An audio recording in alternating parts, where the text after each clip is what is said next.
Has role lock saved the game? Ladies and gentlemen, hello and welcome to the channel. I am Stylosa and I'm joined by the magnificent... One amongst many, I'm here too. Role lock, yeah, it's terrible, Sty. It's awful. It's the worst thing in the... Like, seriously, the idea of us turning around and saying, nah, yeah, it's ruined Overwatch after all the pleading, the begging that we've gone through to try and get Blizzard get this system in the game. I'm so excited because it just feels so much better. It feels so much better, doesn't it, Sty? I don't play on live. I literally play. All I do is play on the PTR. In fact, before we recorded this video, I've just been playing Overwatch all day. I got to the PC. It was about 8:45 in the morning, and I played it solidly until about 4:45. So that's a pretty long time of just playing Overwatch. All of it's on the PTR. It feels like how Overwatch should be. I had one game where there was a super toxic guy, which is fair enough. You're gonna get that, but yeah. It's beautiful. It's absolutely beautiful. Now, like you just said, Josh, it's not like we're going to sit here and go, oh, no, it's terrible. It's atrocious for the game. Because I think I'm possibly on record asking for 222. I think it's been brought up and in asking the for past. role lock. Yes, possibly. So, yeah, I'm all for this. But the question is, will this save Overwatch or has it saved Overwatch? I mean, to me, it feels like it has because I can go onto the PTR. I can select the role I want to play.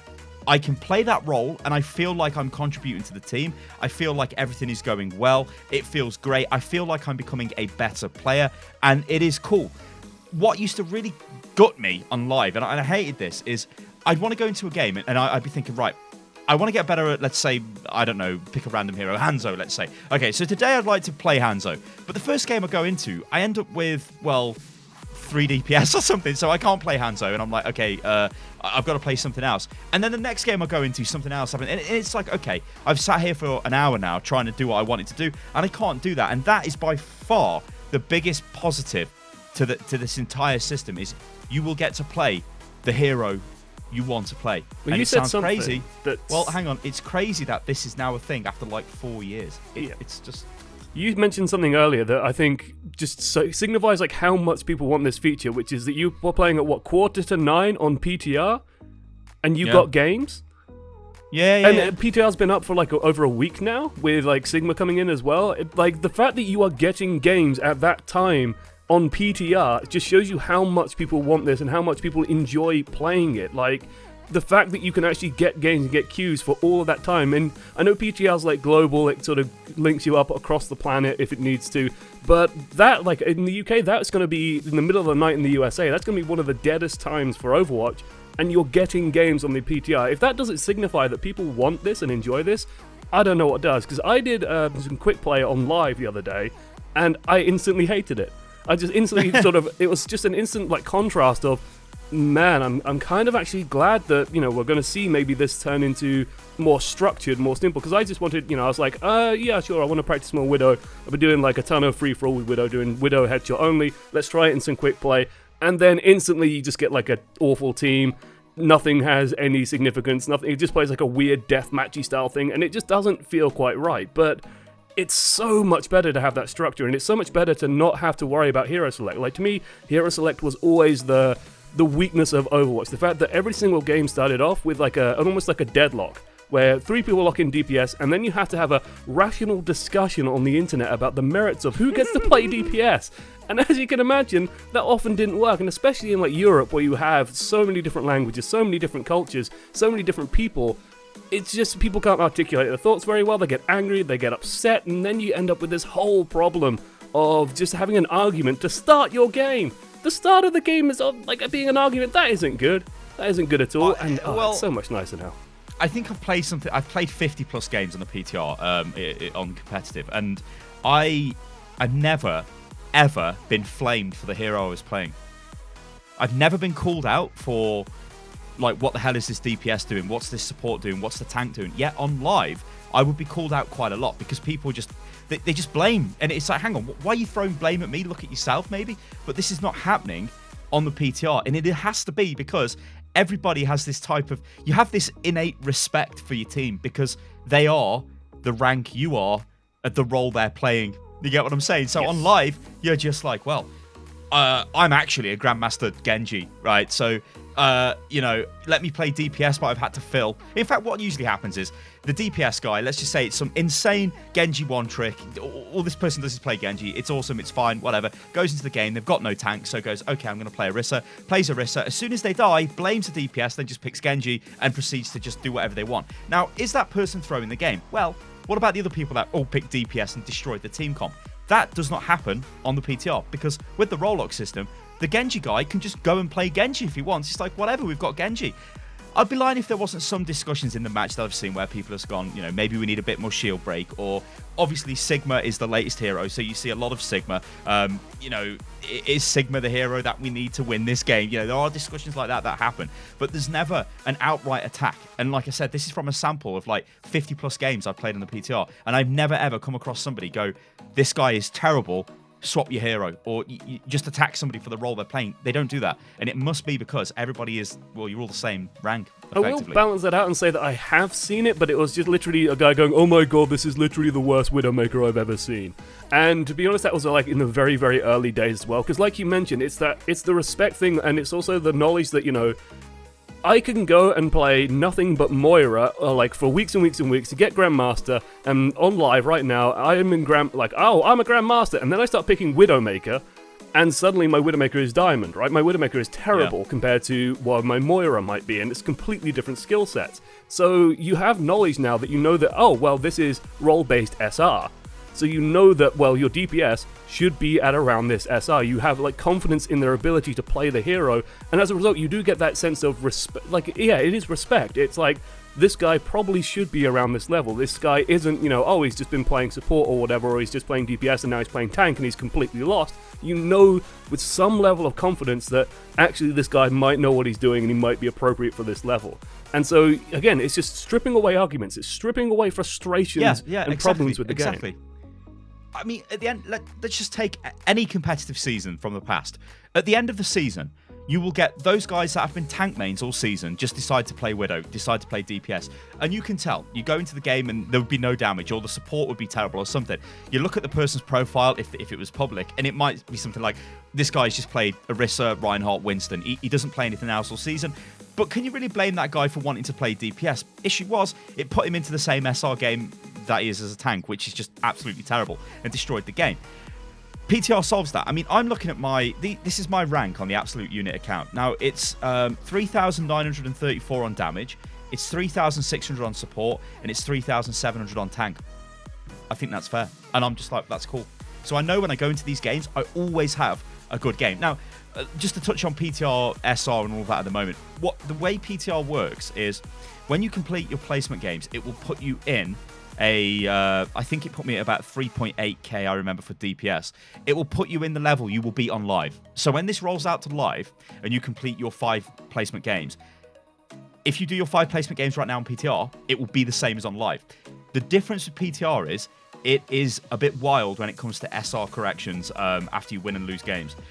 This is because it tends to, let's just say it's sort of, it's not, I don't want to say the games are not balanced, because they do, the games actually, this is the crazy thing, right? The games actually do feel a lot more balanced than live, obviously, because we've got role lock and people are playing roles they want to play, which just goes to show you that people, when they play together as a team, Overwatch is a much better game.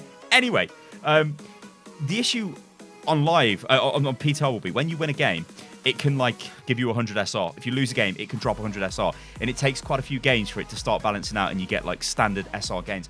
I don't think that's going to happen on live. And even if it does, your initial rank you're going to drop at is probably around where your performance on those class of heroes kind of should be. I mean, the absolute unit account for me is the account that I just sort of played DPS on. And I'll be totally honest, the last 2 seasons of Overwatch, in fact, Josh, I've actually played more on the PTR than I have the last 2 seasons of competitive combined. It might even be the last 3 seasons of competitive combined, just because I don't want to waste my time playing competitive. This, though, I'll play it and it's cool and it's fine. So yeah, for me, I think, yeah, it was pretty cool. But now there's something to work towards, right? That it's just, I could just sit here all day and just go, this is amazing, it's awesome. Yeah. But I don't want to do that, because, Josh, I want to talk about some of the negatives or the potential negatives for this. And one of the issues I've seen, or kind of common themes that gets thrown up every now and again, is this really does curtail your freedom, especially if you play let's Oh, say yes. with a group of 4 friends, and maybe you play in quick play, and you want to play all DPS. Maybe, look at things like the, maybe you wanted to do like some insane, I don't know, Symmetra, Torb, I don't know, insert some other DPS, and that's what your friends have always played. You can't really do that anymore. Yeah, it's sort of, this is something that Sty and I spoke about briefly before, and this is something that Sty sort of brought up to me, which I thought was very clever, because I've heard this argument, and I actively look out for arguments against role queue, and against things that I like. I try and challenge my opinions and see what people are saying in response to well, I think role queue is great, but let's see what the negatives are.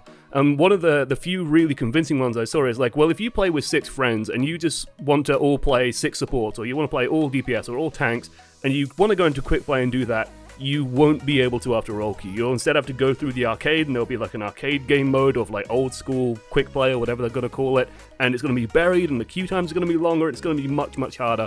So that is kind of a big disadvantage. But I've never liked the argument though, especially in competitive, of you have less freedom. Because sure, mathematically, yeah, you've got less freedom, there's mathematically less options available to you, but because the options available to you, some of them were so much better, GOATs, particularly for the pro level team, not necessarily more fun, but just optimal and more better, they ended up sort of just running roughshod over everything. And now we've had a week of Overwatch League as well, and I put out somewhat of a snarky tweet, I'm not going to lie, it was a little bit smug, but I'll embrace it, which was just, oh yeah, sure, the 2-2-2 lock is going to really curtail the creativity and freedom. We've seen people play so many different heroes, seen so many different team comps come out as people try and figure out what's sort of good and what isn't, and players feel like they have way more identity. I'm not just seeing every single sniper player or tracer player playing Zarya anymore. I'm seeing them play Widowmaker, Tracer, Pharah, all these other heroes that are all bubbling up here and there and popping up, and we're seeing way more identity start to bubble through. And I think that's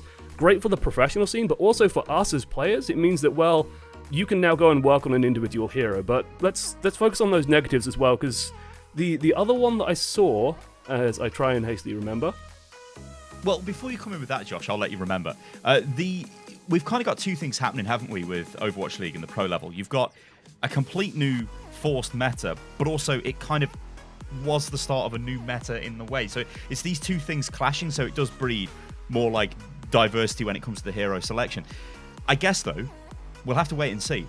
If in a few weeks' time, will it even be maybe a few weeks' time? I don't know. But the meta may solidify into just one comp, which is run all the time, which has always happened in Overwatch history, with slight variations to, we all know the different types of variations with goats, Sombra goats, whatever, all these different types of goats. But there was the one comp, which was the God comp that everybody defaulted back to.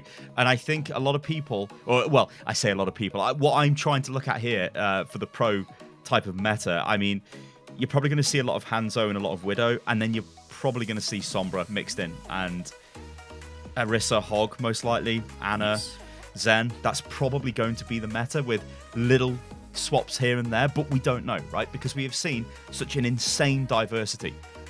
Wolf, Proxy Wolf, who's one of the casters, all 30 heroes were played this week. Every single hero was played. Every single hero in Overwatch League was That's played. incredible, isn't it? It's brilliant. It's absolutely brilliant. It's incredible. I have remembered, by the way, the argument against. So, one of the very few good arguments against role queue I saw was, and this is such a niche 1 in a million case that it's already kind of on shaky ground. It's when, I managed to go into ranked and I'm playing McCree, for example, and my aim is just terrible today. I'm just having a really off day. I can't hit the broadside of a barn with a beach ball. It's just everything's going wrong for me. And then so I naturally go to my team and go, guys, I'm sucking on McCree here. Someone else pick up the DPS role. I'll play something that's less mechanically intensive maybe, and therefore we can sort of muscle our way through. You won't be able to do that necessarily with role lock in there, but it is such a niche case. How many times has that happened to you, Sty? It's happened to me occasionally, generally on control maps where you have those different rounds and someone goes, I've had a really bad round, someone else do it. It happens, but it's rare. Yeah, but you do that to yourself before you go into the game now. Yeah. If you're playing terrible, if you know you're terrible, then you won't say I'm going to play Widow because for today I can't aim. That's just crazy. You just wouldn't do that. But to expand on that a bit, I have days where, today, I've been playing a lot of DPS because that's what I feel like playing DPS. So I went into the training range, warmed up, started going to games. It was awesome, right? I'm playing DPS. There will be days where I want to play support or want to play tank, where maybe I'm not feeling DPS. There'll be days where I'm not feeling tank, and so I'm going to play support, like you can literally do whatever you like in that massive hurdle. Like we all play Overwatch here watching this video, and to get over that hurdle of the terrible team comp, of the, oh, will I be able to play the hero I want to play? You know, and I remember the arguments back in the past where, you know, you'd have people buy Overwatch, they pay their own dollar bills, euros, pounds, whatever, they buy the game, they should be able to play what they want. So if they want a one-trick Mei, they're just going to one-trick Mei, and that's up to them. Off they go, play Mei. And by the way, Mei will be in the pro meta as well, quite heavily. So yeah, you're going to play Mei? Cool. The problem was you could go into a game and then we've got no tank because it's a Mei player. We needed the support, but it's a Mei player. And it's like, oh, those players got a lot of hate. Now, though, it kind of doesn't matter, because if you do get a Sim or a Mei or whatever on your team, it doesn't matter, because they fill a DPS slot and you've got another DPS slot, but also you've got the backbone of a team as well. You've got tanks and supports. And I said this to Jeff. I said, look, I fully believe Overwatch is Overwatch when it's got at least one main tank and one main healer. And they just went even further and said, well, no, 2 tanks, 2 supports, 2 DPS. I think, honestly, it has fixed the game. The only issue I've got, right, is it might be a little bit too late, because this is something, you know, I look at the season list here. I mean, what have we got? Season fatigue like, is sort of what we describe it. Yeah, I don't know what number it is. Like season 18? I think it'll be season 18 next season. Who cares? So it's season 17 on live. Nothing really happens in between the seasons. And it's just like, yeah, why was this not fixed earlier? Why did we not have roll queue in season 5 when we knew it was a problem? I mean, you mentioned as well, like the idea of, you know, this saving the game. As someone who streams, right, you get like real-time feedback. You get to see messages from people in the chat, and the message that I've seen consistently around roll queue is, man, I'm looking forward to coming back and playing Overwatch.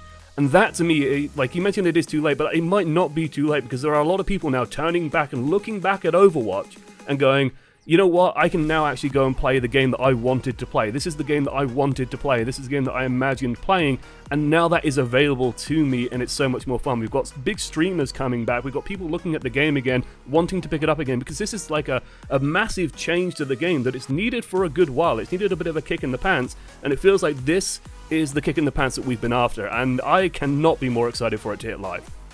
Yeah, it's huge. It's honestly, it's huge. I have not had this much fun playing Overwatch since it launched. I can't even talk about having that much fun. Since the game launched, I have not had this much fun playing Overwatch. I think that says it all. Yeah. Guys, if you are, maybe you haven't played for a long time, if you've got access to a PC and can play on the PTR, go and give it a go. You'll be surprised. And one thing as well, you might place better than you were. Like, I think we're going to see a lot of this, where you had people, maybe their SR was platinum, but actually, they might be a much better tank player. They might be a much better support player. That is going to be a thing. I think you will be pleasantly surprised, guys, when you do it. And the best thing is, because you've got the separate SR, you can really say, I am going to work on my supports today. And all you need to do is be able to play a main and a flex, and that's it. All you need to do is play a Lucio and a Zen, you know, and then your main healer is an Ana or a Moira or whatever, right? You only really need to play one. It's beautiful. I need to go back and play more. It's absolutely beautiful. It is beautiful, Josh. It's beautiful. It's right, superb. It's brilliant. Go on, take us out. You do it. You end the video. I'll end the video. Okay, guys, thank you so much for joining us. Don't forget to hit the subscribe button and to ding the bell, because otherwise YouTube doesn't tell you when videos go live for some absolutely silly reason. You can find him on Twitter as well at UnitLost. I think it's just, no, it's at Stylosa these days. No, it's Stylosa, yeah. You can find me on Twitter at @1_amongstmany. You can also find me on Twitch at twitch.tv/1amongstmanytv. Otherwise, thank you for joining us, guys. Let us know your thoughts. Let us know, have you stopped playing Overwatch? Are you going to come back to Overwatch for roll queue? Have you tried the PTR? Have you been loving it? Have you been hating it? Did we miss a big argument? Who knows? Who knows? Otherwise, thank you for joining us, and yeah, we'll see you next time, guys. Toodles. Toodaloo.